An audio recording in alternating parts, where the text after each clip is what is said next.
तमाम डिस्को में electricity bill का नया फॉर्मेट इंट्रोड्यूस हुआ है। इस सिलसिले में कुछ कस्टमर को काफी परेशानी का सामना है। उनको अपनी कैलकुलेशन का पता नहीं चलता कि उनकी कैलकुलेशन कैसे है। इस सिलसिले में हम डिस्कस करेंगे एक वीडियो सीरीज जिसमें नए बिल के फॉर्मेट को कंप्लीटली डिस्कस करेंगे, पुराना और नया बिल डिस्कस करेंगे, जो बिल पे QR कोड हैं उनको डिस्कस करेंगे। जो कैलकुलेशन वाला पोर्शन था वो अब नए बिल पे प्रिंट नहीं हो रहा, वो हम कैसे देखेंगे इसको डिस्कस करेंगे। टैक्स की डिटेल हम कहां से देखेंगे और इनकम टैक्स रिटर्न करने के लिए ईएलई सर्टिफिकेट हम कहां से ले सकते हैं। अगर हमारा रेफरेंस नंबर चेंज हो गया है, हम अपना डुप्लीकेट बिल कस्टमर आईडी के जरिए कैसे प्रिंट कर सकते हैं, और इसके बाद हिडन फीचर जो हैं नए बिल के वो डिस्कस करेंगे। तो चलते हैं आज की पहली वीडियो पे जिसमें हम नए बिल के फॉर्मेट को कंप्लीटली डिस्कस करेंगे।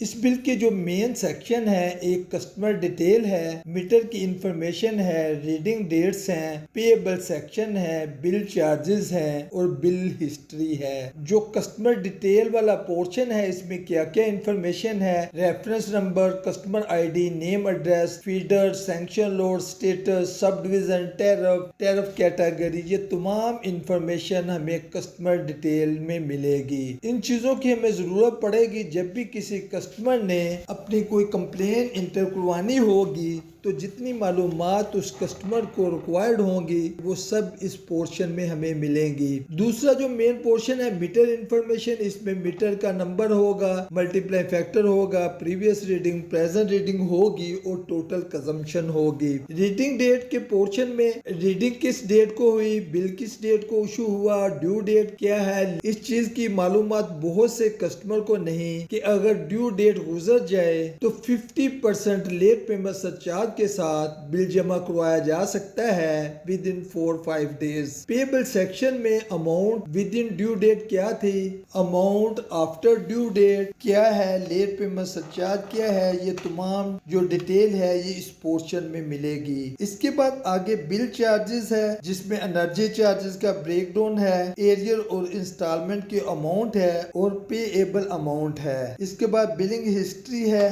प्रीवियस 12 मंथ का जो डाटा है वो बिल पे प्रिंट होता है। इसमें यूनिट कंज्यूम क्या है, मंथली बिल क्या है, मंथली पेमेंट का स्टेटस क्या है, ये तमाम इंफॉर्मेशन बिल हिस्ट्री में मिलती है। अब इन सेक्शन को हम डिस्कस करते हैं बिल फॉर्मेट में। ये लेफ्ट साइड पे टॉप वाला पोर्शन है जिसमें कस्टमर डिटेल है और इसमें वो तमाम information, reference number, customer ID, name, address, sanction load, sub division, tariff, ये तमाम वो इंफॉर्मेशन है जो किसी भी कस्टमर को ऑनलाइन कंप्लेन इंदराज के लिए जिसकी जरूरत कस्टमर को होगी। इसके बाद देखते हैं मीटर इंफॉर्मेशन के बारे में। जो सिंगल फेस मीटर होगा उसकी इंफॉर्मेशन कुछ इस तरह से होगी, मल्टीप्लाई फैक्टर है, प्रीवियस रीडिंग है, प्रेजेंट रीडिंग में से प्रीवियस रीडिंग माइनस करेंगे, ये यूनिट कंज्यूम यहाँ पे आ जाएंगे। और अगर 2 पार्ट टैरिफ है जिसमें कस्टमर को पीक और ऑफ पीक के मुताबिक बिलिंग होती है, तो उस सिलसिले में KWH की 2 रीडिंग होंगी। ये प्रेजेंट रीडिंग में से प्रीवियस रीडिंग माइनस करेंगे,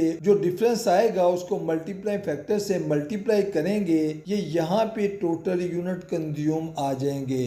यहाँ पे टॉप पे ऑफ पीक आवर की रीडिंग है और बॉटम में पीक आवर की रीडिंग है। इसी तरीके से अगर डोमेस्टिक नेट मीटरिंग कस्टमर है तो उसकी यहाँ पे ये 4 प्रेजेंट रीडिंग आएंगी, 4 प्रीवियस रीडिंग आएंगी। प्रेजेंट रीडिंग में से प्रीवियस रीडिंग माइनस करेंगे, ये एडवांस आ जाएगा। जो टॉप 2 रो हैं ये इंपोर्ट को जाहिर करती हैं और जो बॉटम वाली 2 रो हैं ये एक्सपोर्ट को जाहिर करती है। पहली जो रो है ये इंपोर्ट पीक आवर को जाहिर करती है, second row import peak hour को जाहिर करती है, थर्ड रो जो है एक्सपोर्ट पीक आवर को जाहिर करती है, फोर्थ रो जो है वो एक्सपोर्ट पीक आवर को जाहिर करती है। इसी तरीके में अगर हम इंडस्ट्रियल या कमर्शियल वो टैरिफ जहाँ पे MDA चार्ज होती है अगर उसका पोर्शन डिस्कस करें तो ये बिल्कुल जैसे टॉप पे किया उसी तरीके से ये KWH की रीडिंग है, यहाँ पे ये KVRH की रीडिंग है, यहाँ पे जो मैक्सिमम डिमांड इंडिकेटर है ये उसको जाहिर करता है। बिल्कुल जैसे टॉप पे डिस्कस किया, पहली दो जो रीडिंग है वो इंपोर्ट को जाहिर करती हैं, सेकंड वाली जो दो रीडिंग है वो एक्सपोर्ट को जाहिर करती हैं। टॉप पे आप पीक आवर की इंपोर्ट रीडिंग है, सेकंड नंबर पे पीक आवर की इंपोर्ट रीडिंग है, थर्ड नंबर पे आप पीक आवर की एक्सपोर्ट रीडिंग है।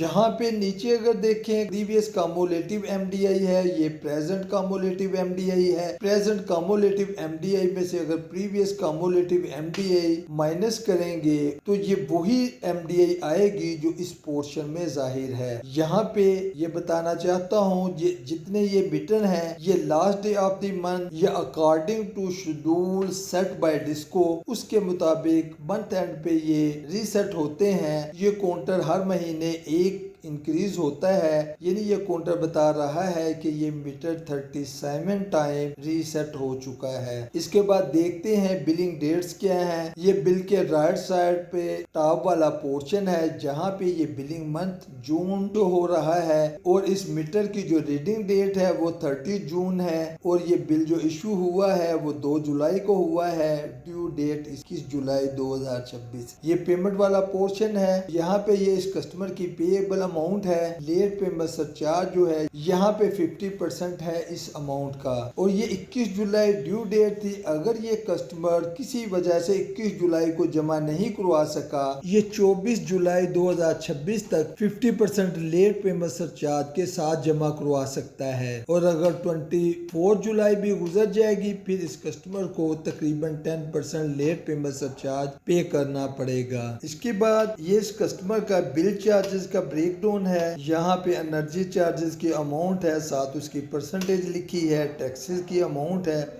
उसकी परसेंटेज लिखी है, ये करंट बिल है और इसमें यहाँ पे ये इस कस्टमर की एरियर अमाउंट है। ग्रैंड टोटल जो इस कस्टमर का है जो टोटल वाजिबुल अदा है वो ये अमाउंट 2,23,784 है। इसके बाद पोर्शन आता है जहाँ पे बिल की हिस्ट्री होती है। ये पिछले 12 मंथ का जो है डाटा यहाँ पे शो होता है। स्टेटस में मीटर का स्टेटस आएगा, अगर डीसीओ हुआ आरसीओ हुआ तो वो इस पोर्शन में यहाँ पे स्टेटस पे शो होगा। इसके बाद इस कस्टमर की यहाँ पे एमडीआई शो हो रही है, जो यूनिट कंज्यूम है वो यहाँ पे शो हो रहे हैं, करंट बिल है और इस कस्टमर की पेमेंट है। अगर आप इन टॉपिक में से कुछ भी जानना चाहते हैं तो देखिए आने वाली वीडियो। अगर आप कुछ भी पूछना चाहते हैं तो कमेंट्स बॉक्स में अपना क्वेश्चन जरूर इंटर करें, आपके क्वेश्चन का जवाब दे दिया जाएगा। अगर वीडियो पसंद आई हो लाइक करें, चैनल को सब्सक्राइब करें। नए टॉपिक तक के लिए इजाजत दीजिए। अस्सलाम वालेकुम व रहमतुल्लाह।